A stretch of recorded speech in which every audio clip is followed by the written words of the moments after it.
Hey guys, this is Why I Quit Living in My Van by Beardify.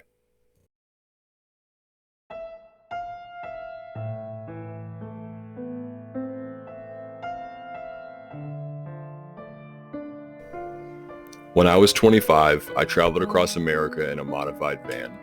For 3 months, I didn't have to worry about rent, and I got my food from the dumpsters behind pizza shops and supermarkets. When I needed gas, I played my guitar on a street corner until my cup was full of change.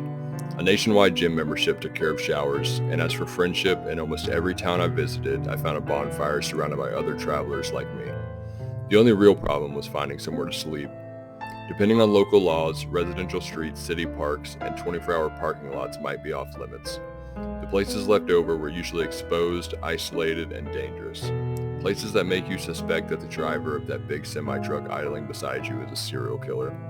Places that magnify rustling in the bushes or make you wonder if you heard laughter from just outside your van. At some point, almost every conversation around the bonfire turned to the search for safe spots to park.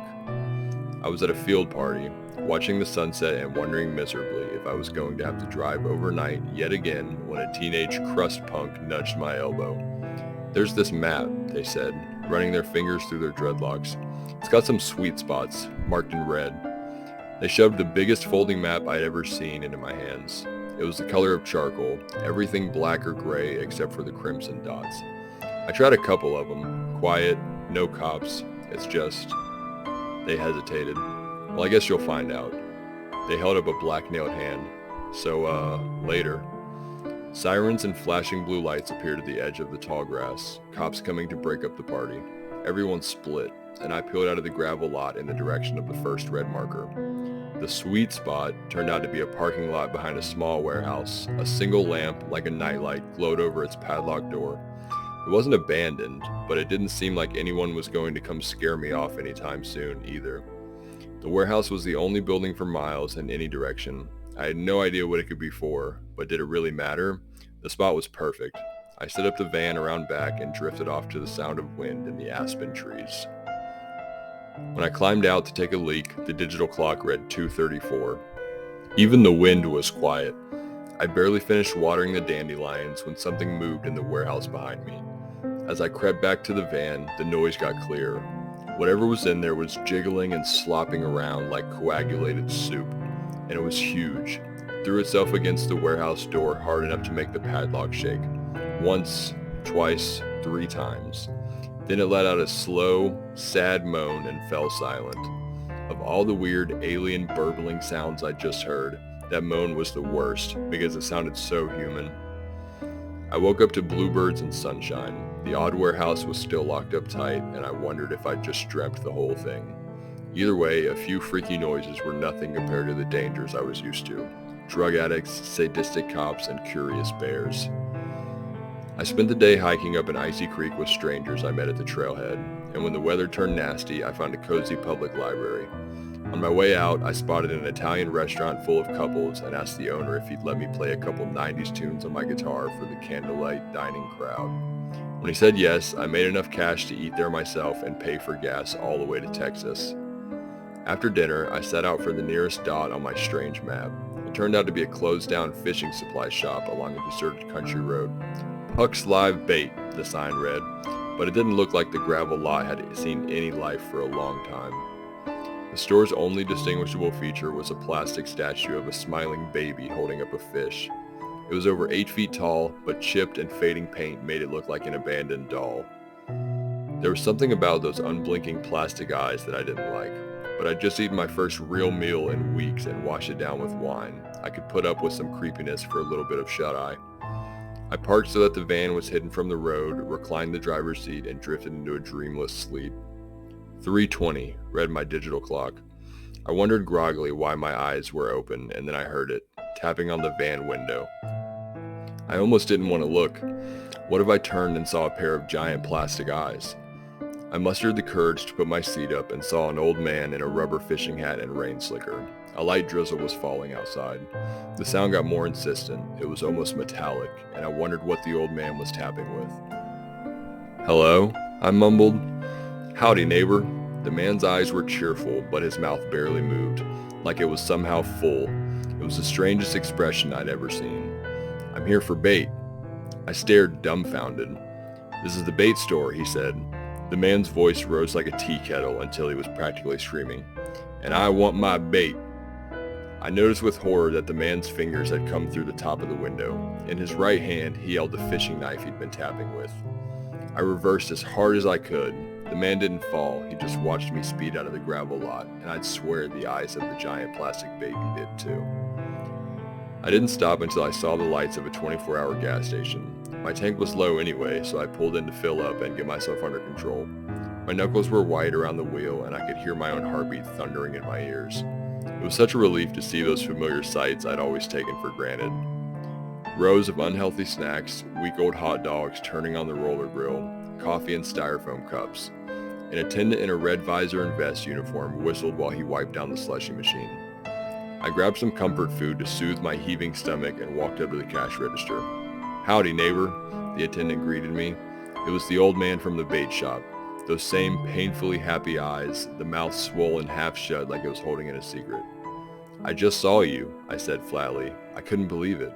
How are you here? You're not on your roads anymore, neighbor. You're on our roads now. The old man grinned. His teeth were sparkling white, almost horse-sized, so large they didn't fit in his mouth. I sprinted to the van and grabbed my phone, ready to call the police, the fire department, anybody. No service. No matter how far I zoomed out on my Maps app, all I saw was green. Tap, tap, tap. The old man held the knife to my window. He ground his enormous teeth together excitedly. A fat glob of drool dribbled down his chin. Like before, I tried to reverse, but the van lurched strangely. The tires. He'd slashed the tires. Tap, tap, tap. If he hit the window any harder, it might shatter. Go away, I shrieked. Just like that, the old man disappeared. The lights of the gas station immediately went out. I sat in the darkness, listening to my own ragged breaths, until a knife stabbed straight through the metal roof. What's wrong, neighbor? The old man laughed. Don't you want a slushie? His next jab missed my ear by an inch. I screamed. The wheels would get destroyed if I drove, but better than me. I swerved, but I wasn't fast enough to fling away the attacker hacking away at the roof. I pulled up onto an empty road trying to build up speed, and I slammed on the brakes. With a shriek, a red uniformed shape flew through my high beams. I accelerated forward, but I didn't hear any thump. I clenched my teeth against the sound of metal scraping on asphalt. My rims weren't going to last much longer. I had to get off the road, but how? The charcoal-colored map that had gotten me into this was still in the passenger seat. I stopped in the middle of the deserted road to get my bearings. As I studied the map, I realized that some of the strange gray lines might indicate a different kind of road, like the kind that I was currently on. If I was right, there should be a turnoff to a place called Yellow Vale before too long. From there, I could connect to one of the red points and finally escape from wherever this was.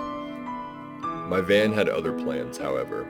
At least the exit for Yellow Vale was in sight when it finally broke down. With no other options, I stuffed only what was necessary into my backpack and started off on foot.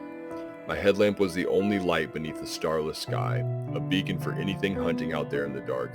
Nothing moved, not even the wind, but somehow the stillness made it worse. According to the map, I'd turn right after the exit, and about 2 miles down the road, I'd find a red point. Exactly what it would be, whether safe or deadly, there was no way to know.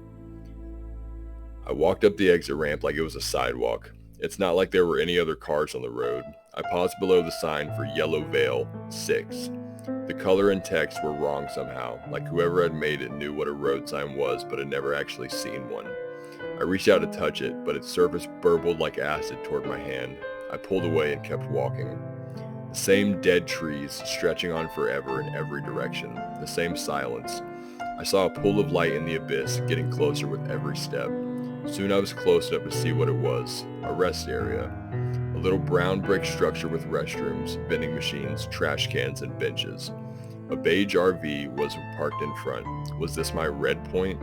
I just started up the ramp when I heard scuffling behind me. A pack of skinless, dog-like things were crossing the road behind me. A few of them froze in the beam of my headlamp, snarling. They clawed the pavement, bent their raw bodies for attack. The light. They were coming for the light. I hated giving up my vision, but I had no choice. I switched off my headlamp. The darkness filled with howls, angry, confused yips, and the clatter of paws on pavement.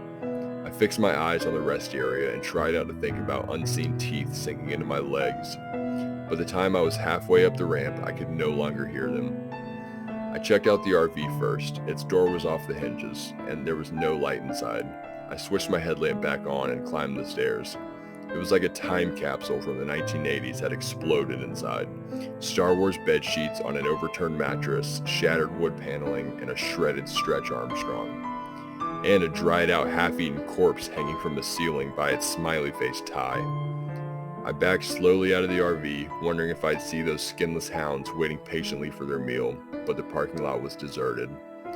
The lights were on in the rest area, but the map frames and shelves were empty. I'd just begun to explore the men's restroom when a door creaked shut somewhere outside. Da-da, da-da, da-da, da-da. I wasn't alone. I thought of the half-eaten corpse in the RV outside and scurried into a bathroom stall. Heavy footsteps, a squeaky wheel, a wet, slopping sound. I pulled my knees up to my chest. Da-da, da-da, da-da, da-da. Boom! A stall door flew open. More wet, slopping sounds. Boom! Through the gap beneath the stall door, I saw the bottom half of a janitorial uniform. There was a push on the door, then a slam. Huh? Anybody in there? I held my breath, and the thing outside started pulling the door off its hinges. I shut my eyes tight. You alright, man? Don't tell me you another druggie. I was face to face with one very confused South Carolina custodian. I wanted to hug the guy, but I figured I'd already freaked him out enough. I rushed outside, saw the brochures, the maps, the tourists and butterflies and morning sunshine. I felt myself slammed against a wall. 2 officers cuffed me, and I felt the charcoal-colored map pulled from my grasp. The officer spun me around. Don't touch his skin till he's been debriefed, a bald white guy in a suit warned. Once we were away from curious onlookers, he held up the map. I want you to tell me what you think this is. It, shows places you can spend the night. Places where people don't go. Places where people don't go, the bald man sneered. You got that right, son. 2 right. He flipped open a notepad. Now I'm going to ask you a couple things, and you best answer honestly. We'll know if you're lying. Have you looked in a mirror in the past 48 hours? Have you exchanged fluids with any entity within the past 48 hours? Can you tell me who the president is? Do you remember your mother's face? I'd been interrogated by police before, but never like this. The weird questions seemed to go on forever. Finally, the man stepped away and made a phone call. When he finished, the officer... I'd warn you not to come back to this place after midnight, the bald man sighed. But from the look on your face, I think you've learned your lesson already. He and the 2 officers walked down the grassy hill to an unmarked white SUV. So plain and soccer momish it was almost funny. I never saw them again, but I've slept in my own bed ever since.